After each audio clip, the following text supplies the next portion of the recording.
akan hadirat-Mu Tuhan. Tetapi janganlah itu hanya di mulut kami saja, tetapi sungguh kami merasakan kerinduan yang teramat besar, karena kami ingin tinggal di dalam firman-Mu Tuhan. Karena kami percaya firman-Mu yang akan membawa kami, yang akan menuntut kami semakin mendekat kepadamu, dan semakin kami mengerti kehendak-Mu Tuhan. Oh Tuhan, terima kasih untuk ibadah yang boleh terjadi ini Tuhan. Dan biarlah saat ini Roh Kudus-Mu menaungi hati kami untuk kami mendengarkan kebenaran firman-Mu dengan baik, dengan tenang, dengan penuh sukacita. Dan biarlah firman-Mu juga terus bertumbuh dalam hidup kami, mengubah karakter kami. Terima kasih Tuhan, kini kami siap untuk mendengarkan segala firman-Mu hanya di dalam nama Yesus. Haleluya. Amin. Ya, shalom Bapak Ibu, saudara yang terkasih. Damai sejahtera dari Tuhan Yesus Kristus beserta kita semua. Ada sebuah pantun tempo dulu yang berbunyi, dari mana datangnya lintah? Lanjutannya. Dari sawah untuk sekali. Dari sawah untuk sekali. Terus dari mana datangnya cinta? Dari mata itu hati. Dari mana? Dari mana datangnya bintang Lintah dari sawah dari mana datangnya cinta? Dari mata ke hati. Terutama untuk anak muda yang lagi kasmaran, bahkan juga ada yang udah keluarga juga kasmaran lagi juga boleh. Tapi kalau pasangannya jangan sama pasangan orang lain, apalagi sama yang tidak semestinya. Ya, tadi dibilang dari mata turun ke hati. Pertanyaannya, cinta yang seperti apa yang timbul di dalam hati melalui mata kita?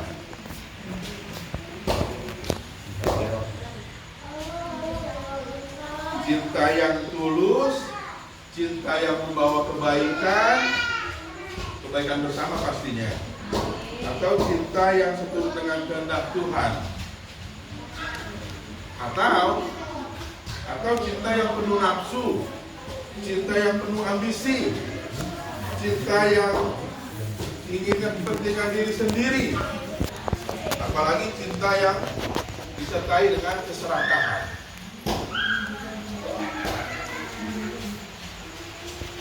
Timbulnya cinta dari mata.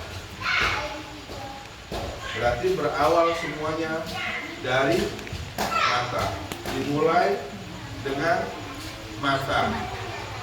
Oleh karena itu, hati-hati dengan matamu. Ini yang saya jadikan judul khotbah saya pada khotbah kali ini. Hati-hati dengan matamu.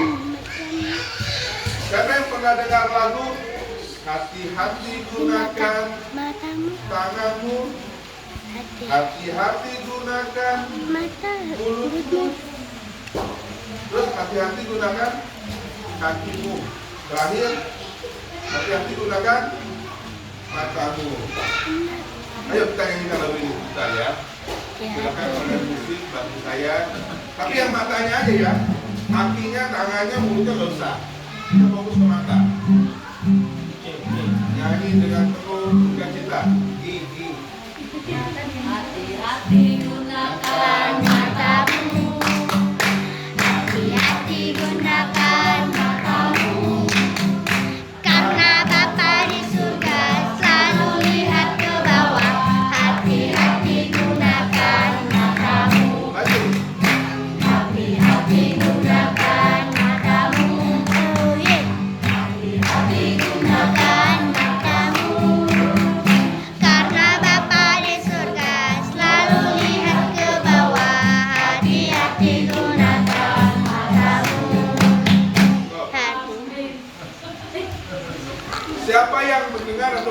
lagu ini biasa aja.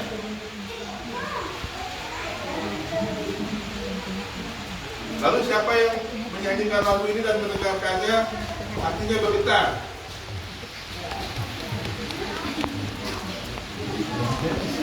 Merasa takut? Kalau saya bergetar, saya takut. Karena apa? Karena Tuhan dikatakan melihat kita. Tuhan yang ada di surga melihat ke bawah, melihat apa yang kita pandang di dunia ini. Melihat mata kita, dipakai seperti apa mata kita di dunia ini. Oleh karena itu, hati-hati dengan matamu. Ayatnya dari Matius 6 ayat 22 sampai dengan 23. Silakan dibuka. Matius 6 ayat 22 sampai dengan 23. Ini berbicara tentang hal mengumpulkan harta. Mungkin sudah dibahas oleh Bapak Pendeta Pengundian Raya Lubuk waktu pusat pelayanan kemarin dua minggu lalu ya. Itu sudah dibahas. Tapi kita ulangi sekali lagi. Matius 6 ayat 22 sampai dengan 23. Dikatakan, mata adalah pelita tubuh.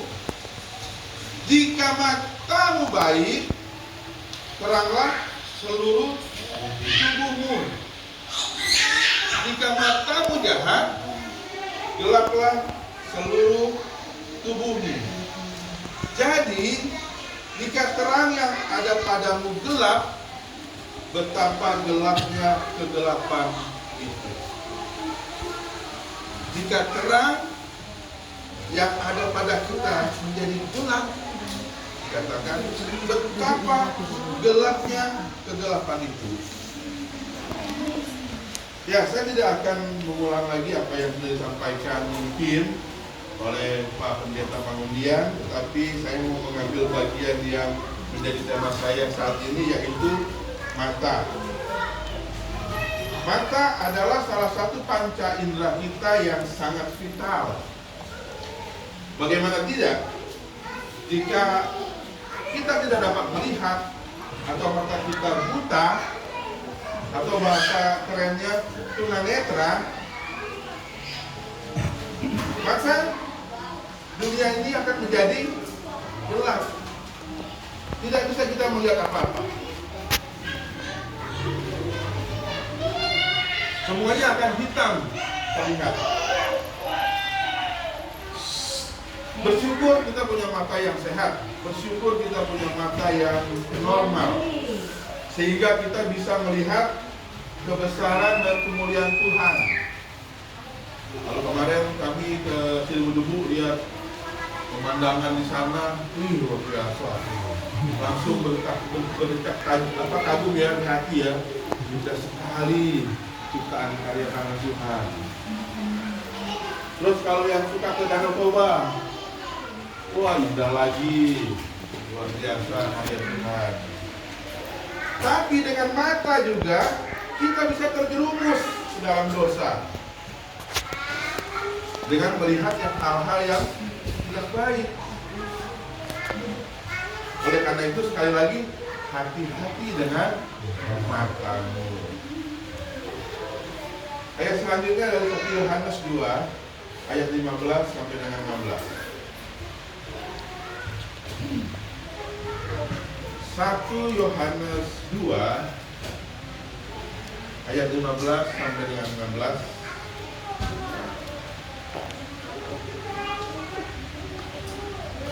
Kalau satu orang berkata, aku sayang,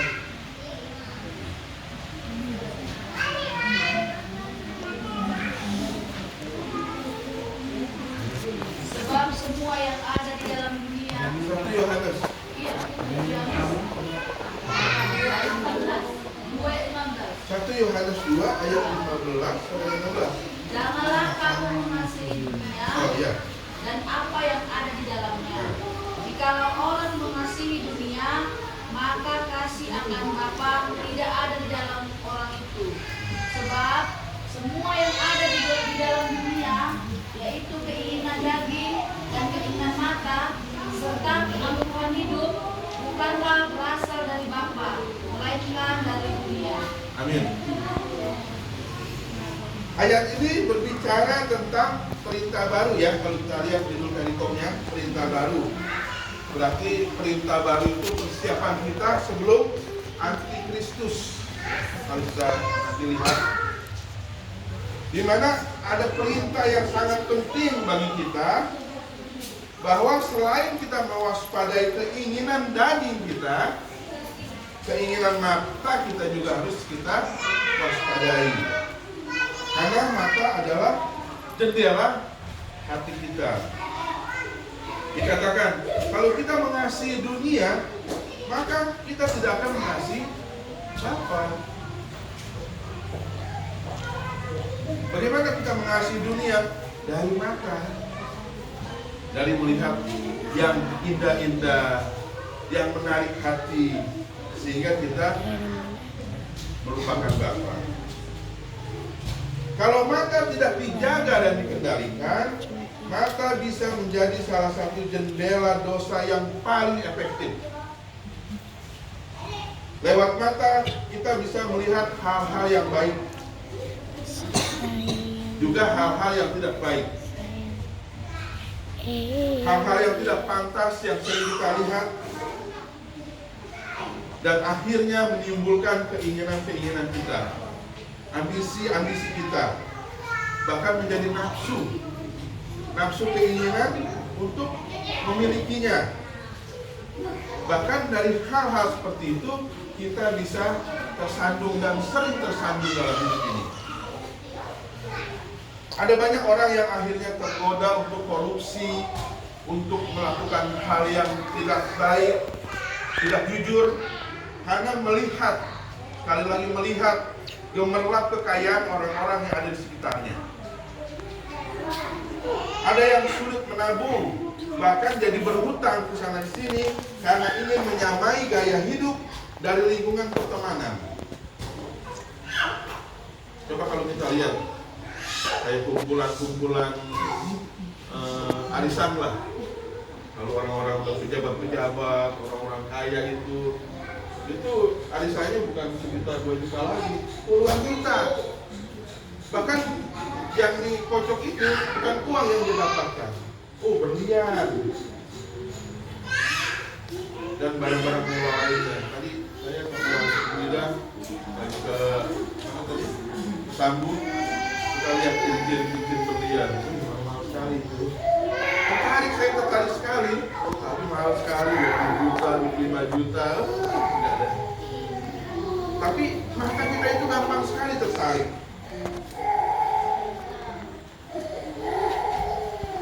Dan kita sering mendengar berita tentang percabulan, pemerkosaan.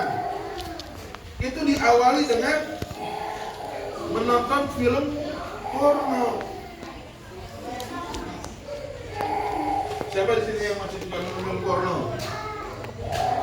Ayo jujur dalam hati ya.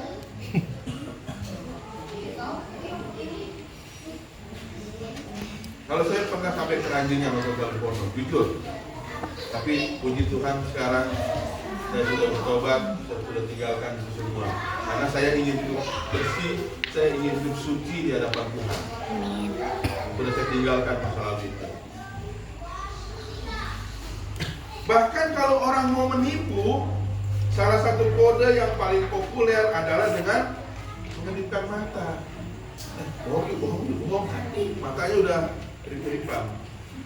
Jadi mata itu banyak dipakai untuk hal-hal yang jahat. Dan semua ini berhubungan dengan mata, yang bisa menjadi orang jatuh ke dalam dosa. Begitu pula tokoh-tokoh dalam Alkitab. Bagaimana kita tahu manusia pertama jatuh ke dalam dosa?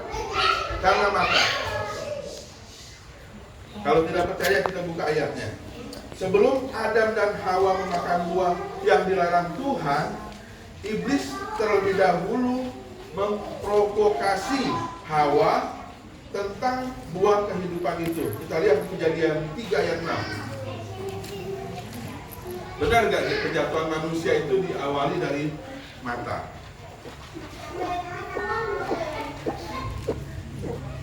Silakan. Kejadian 3 ayat 6. Kejadian 3 ayat 6. Kejadian 3 ayat 6.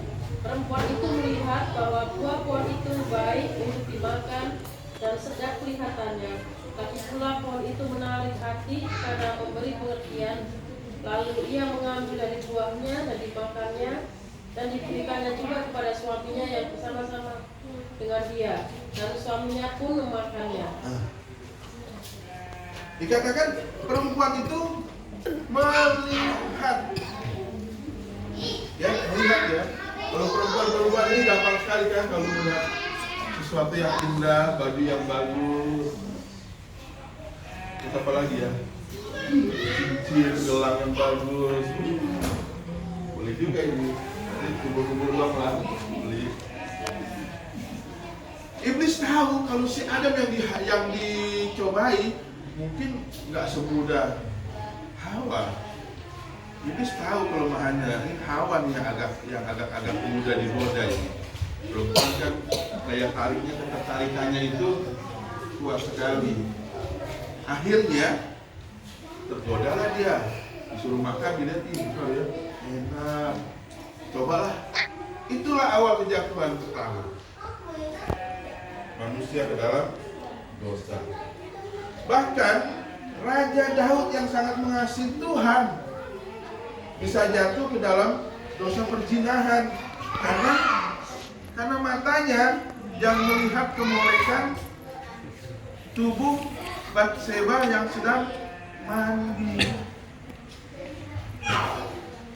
Bahkan Daud merencanakan dan membunuh Uria, suami Batseba, dengan rencana yang sangat jahat.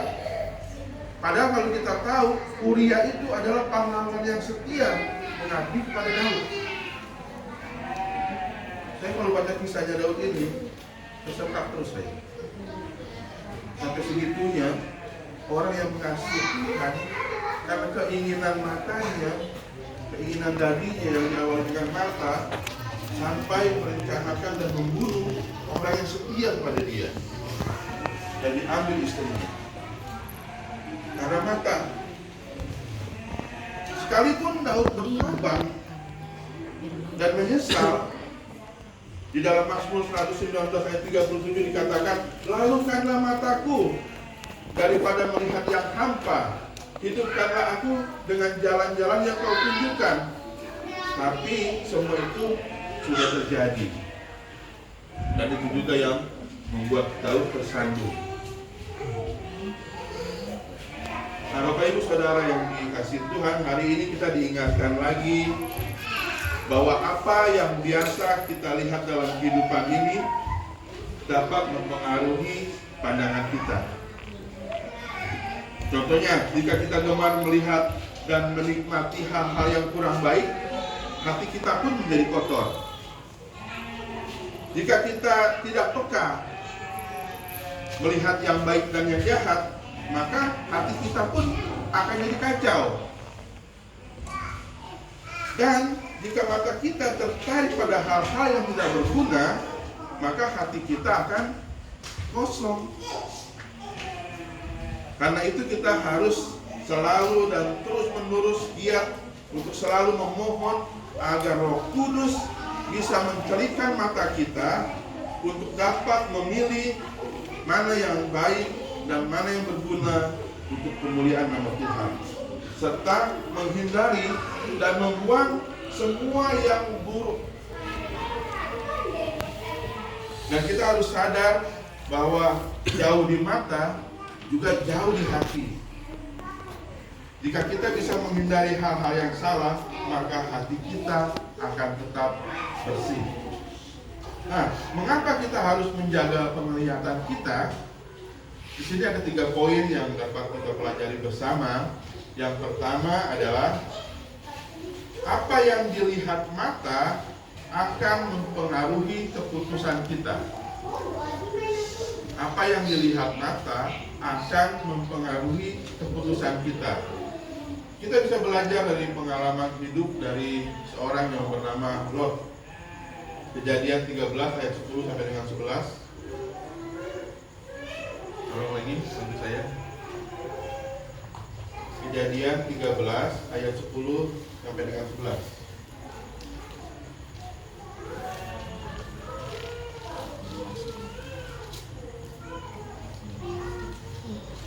Apa yang dilihat mata akan mempengaruhi keputusan kita. Lalu Lot melayangkan pandangnya dan dilihatnya bahwa seluruh lembah Yordan banyak airnya, seperti taman Tuhan, seperti tanah Mesir, sampai ke Zoar. Hal itu terjadi sebelum Tuhan memusnahkan seluruh lembah Yordan. Sebab itu Lot memilih baginya seluruh lembah Yordan itu.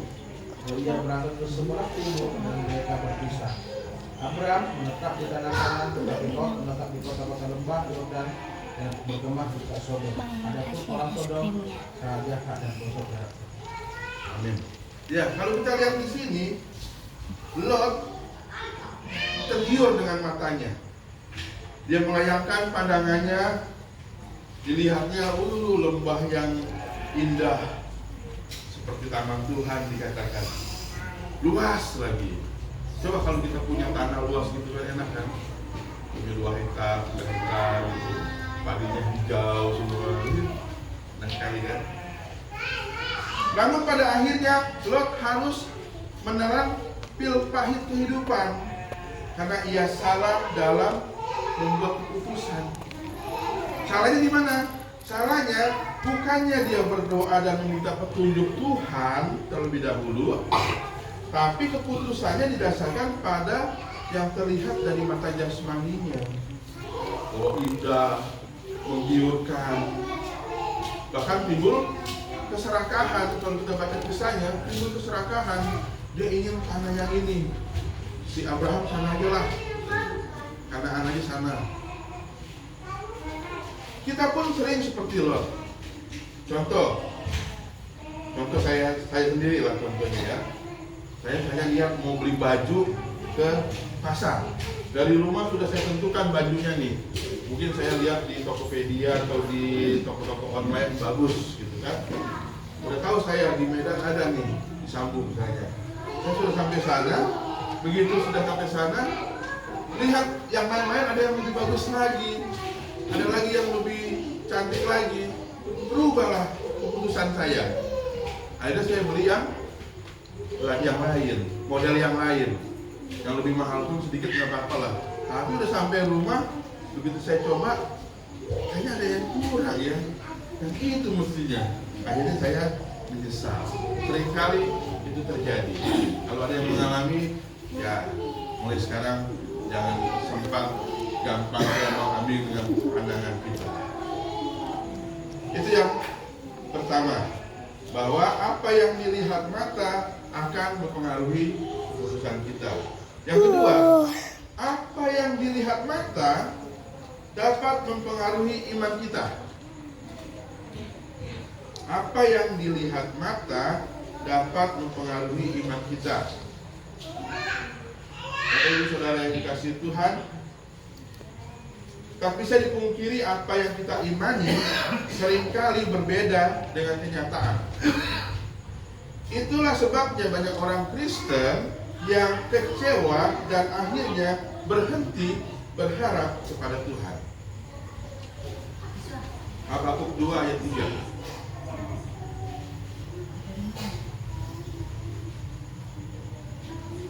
Ini pandangan mata yang mempengaruhi iman kita. Habakuk 2 ayat 3. Pak berkatlah, belum saya dengar suara ini.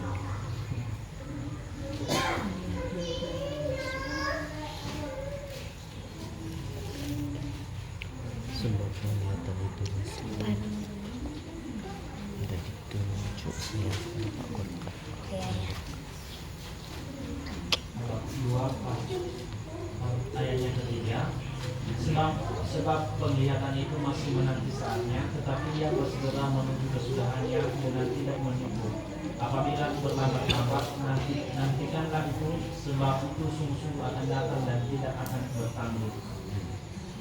Ayat ini berbicara tentang orang yang benar akan hidup oleh karena percaya, bukan karena melihat, karena percaya.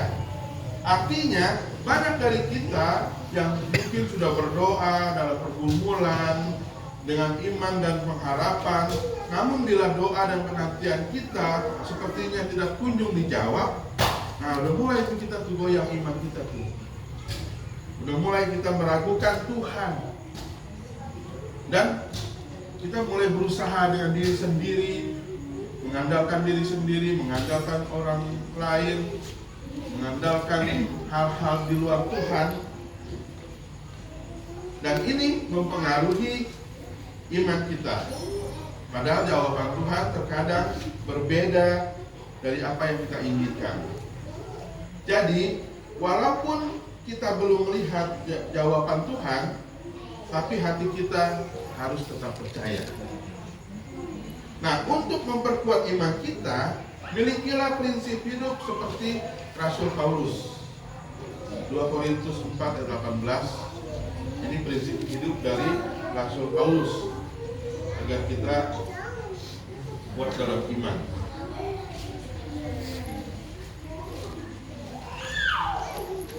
Ayo siapa lagi? Biar semuanya jangan jatuh. 2 Korintus 4 ayat 18. Sebab kami tidak memperhatikan yang kelihatan, melainkan yang tak kelihatan. Karena yang kelihatan adalah sementara, sedangkan yang tak kelihatan adalah kekal. Amin. Dengan prinsip hidup seperti ini, maka mata kita tidak mudah ditipu oleh kilauan dunia dan bujuk rayu sejahat.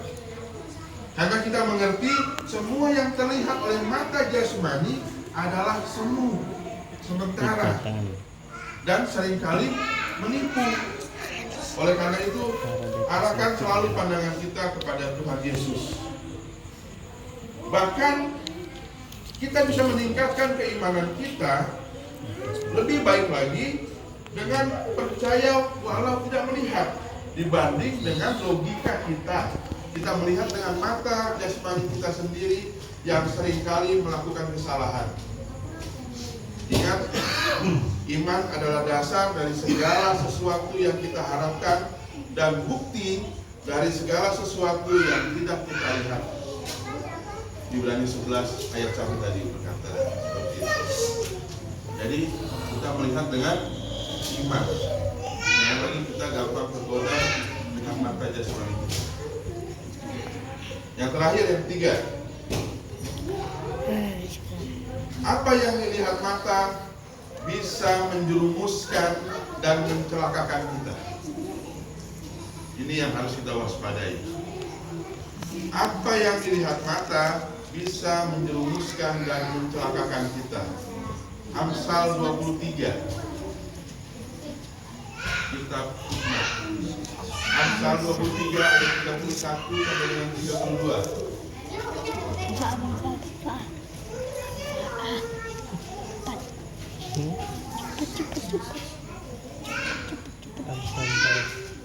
Siapa yang bantu ya? Nenek.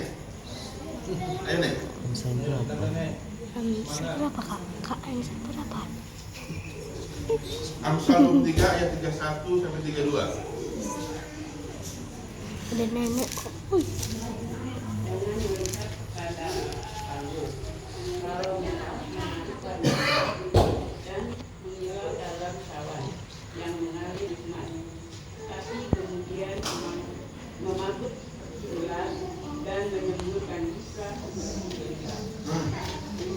Artinya anggur yang terlihat menggiurkan itu, yang nikmat sekali dikatakan kalau masuk ke dalam tubuh diminum, ternyata adalah racun yang mematikan.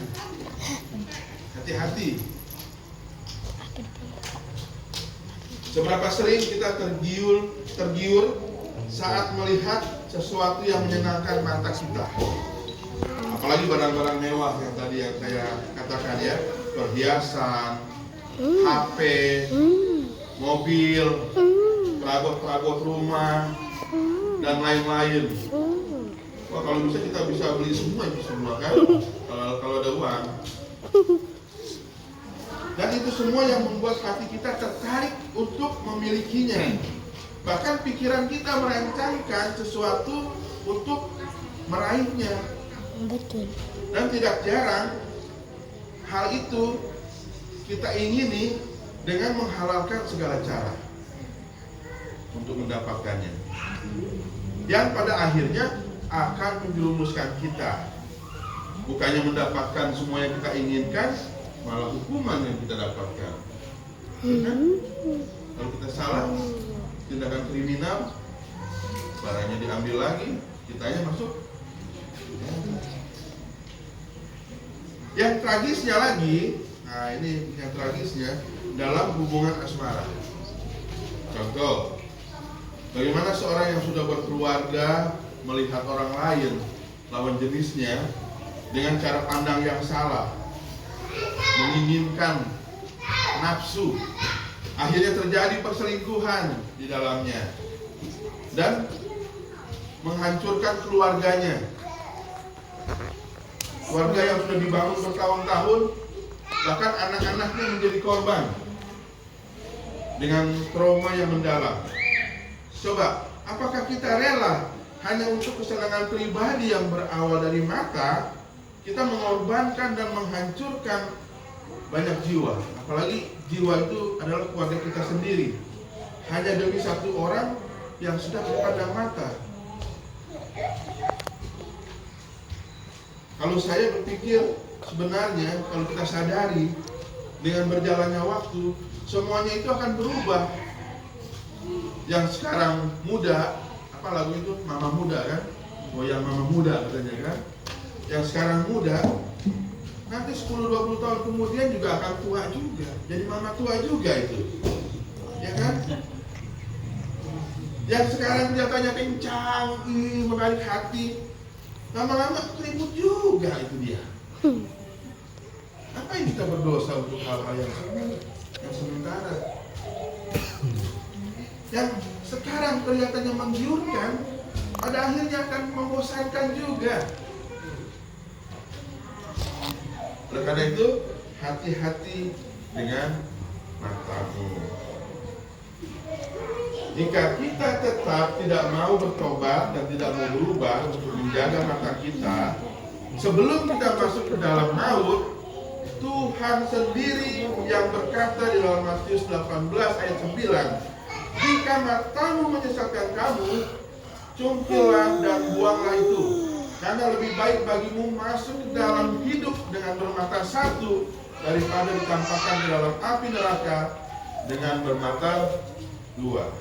Inilah perkataan Tuhan sendiri langsung berbicara kepada kita untuk kita tetap dan selalu memakai mata kita dengan baik. Tapi jika tidak, terima sendiri akibat. Amin. Tuhan Yesus memberkati kita semua. Shalom. Kita berdoa. Bapak, terima kasih untuk firman-Mu atau untuk kata-kata Tuhan.